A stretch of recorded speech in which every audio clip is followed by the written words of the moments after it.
Hi nerds, Clay from nerdsonearth.com here, and I have some more comics to show you, like I do just about every Saturday. So I buy collections, I buy small collections, I buy large collections. I often buy collections where I'll pull just some of the comics out because I want to keep them, I like them, I think they're great, and the rest I think are kind of junk. And so this is something where I pulled some comics out because for some reason I liked them or I added them to my collection. Um, Not anything flashy at all today. In fact, we might talk a little bit about it's odd that I like these comics. But anyway, let's look at them.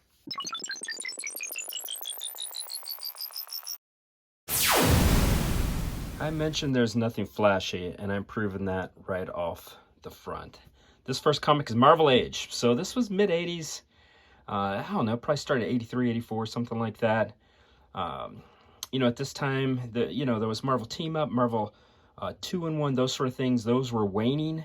And I think Marvel needed some sort of anthology-ish book where they could have different characters guest star. Marvel Age was the news magazine. So it would have little stories, but it would also just say what was going on. It was like an extended, almost like not letter column, but just a way that bullpen bulletin that you would find at the back of Marvel Comics. And they would do breaking news. Whenever a title was getting ready to come out, they would often give like an interview with the creators to let you know what was coming up. Again, this was 86. This was before the internet. So this was how Marvel got out their news. So it's a little bit of an odd comic, but I kind of love it because it's a little bit of a throwback sort of thing. So that's Marvel Age. And as I look at that, that is filthy. I'm going to clean it. So remind me to set that to the side. Next, we're going to go to the Defenders. This was not at the end of the Defenders run. The Defenders had a lineup shake-up, and it went away from their early characters and then extended to issue 144, 145, somewhere there. But this was, 88. The Defenders had been running a while. It still had the Hulk. But look at this. I mean, this cover. The Defenders Hulk, Prince of Wales, ship sinking. Hulk is riding on the back of a humpback. I mean, come on. They just don't make comics like that anymore. I love it. Oh, I mentioned the Defenders had a new lineup, and it went to 152. This is the double-sized last issue. This is great.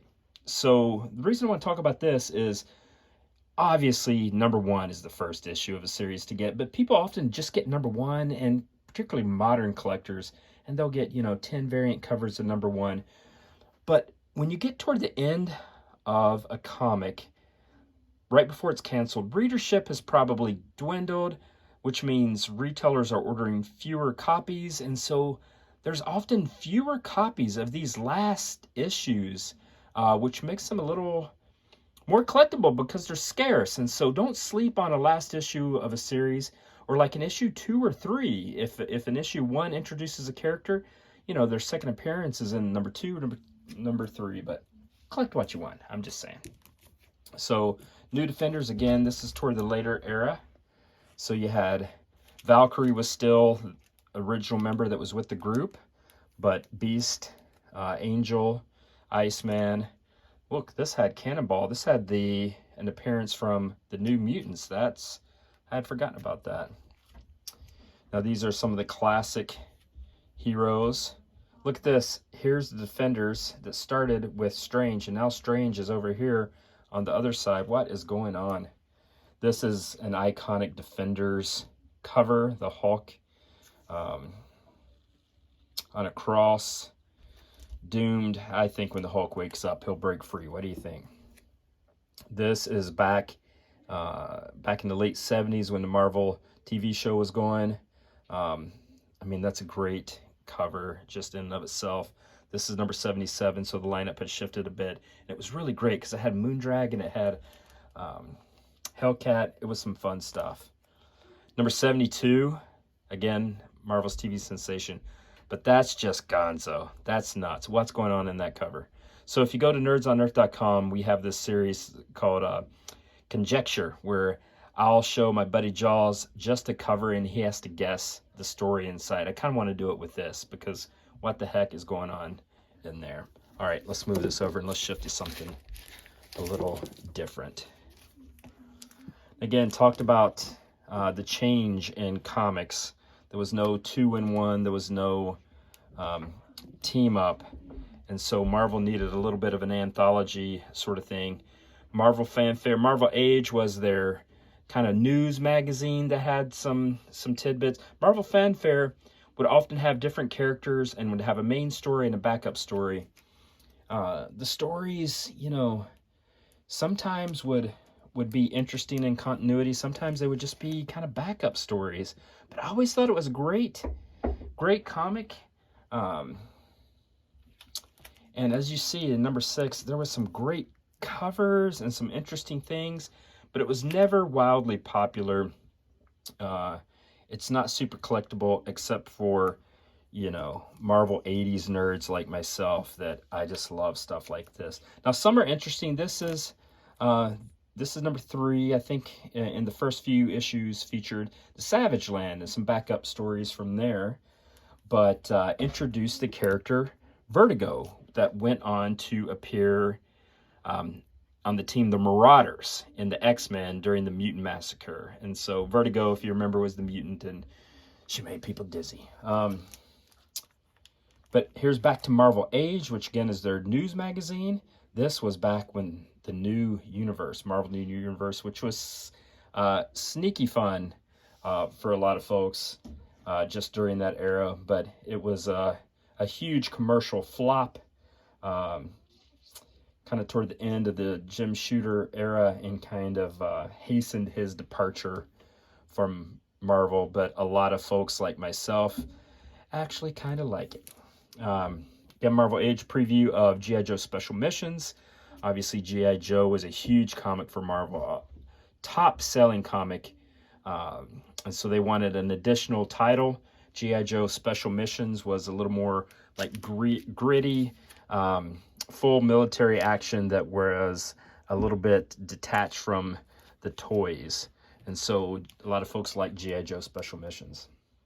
Entirely changing gears, this is Peter Parker's Spectacular Spider-Man. That's just a great cover. And so when I saw that, I'm like, I need it. The Thing, we've mentioned Marvel 2-in-1 a lot, which was The Thing and a guest star. That title ended, and then they started The Thing in his own title, and you know, it had a pretty good run. It was fairly popular. What was interesting about The Thing as a comic, and you see issue 28 here, The Thing solo title was essentially a wrestling comic.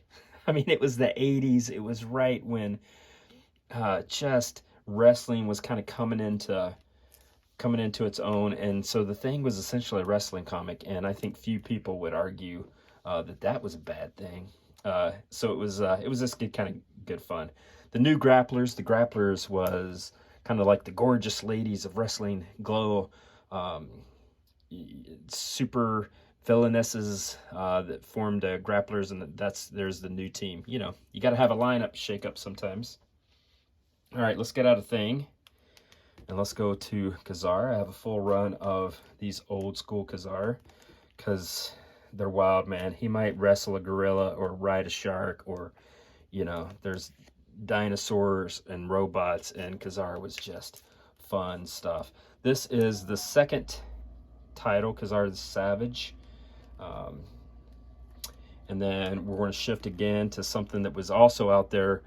I'm not going to make a giant sized men thing joke. I got a lot of them, but honestly, they've been done before. But let's just secretly just appreciate the best titled comic book of all time. All right, as we wrap it up, this is Uncanny X-Men 156. And we're going to shift to something. Well, this is Uncanny X-Men number 100. So this is the spectacular 100th issue. This is the Pence version. A lot of people don't like the Pence versions. Obviously, they were, you know, for the UK, and so they want the cents version. And so these go for less money, but I love them because in terms of a comic books run, these were about 10% of a run, right? And so obviously the United States market got the bulk of the comics, about 10% of the comics printed for the UK. So these are actually more rare. They're scarce.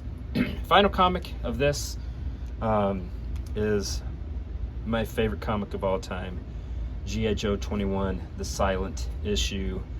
This is where, no spoilers, this is a comic that you have to read for yourself.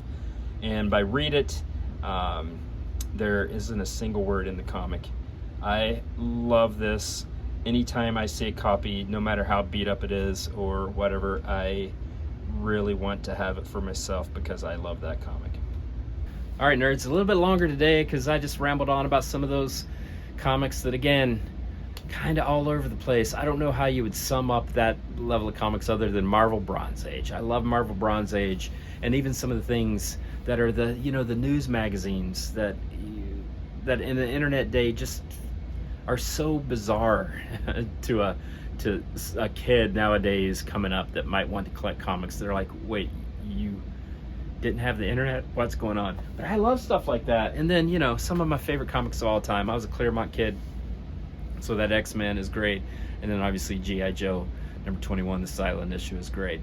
NerdsOnNerd.com, we have tons of content on comics and board games and D&D and all sorts of fun stuff. And then this we do every Saturday, where I show you some of the collections, some of the comics that I picked up from purchasing collections. But it's enough for me. You nerds take care. All right, bye-bye.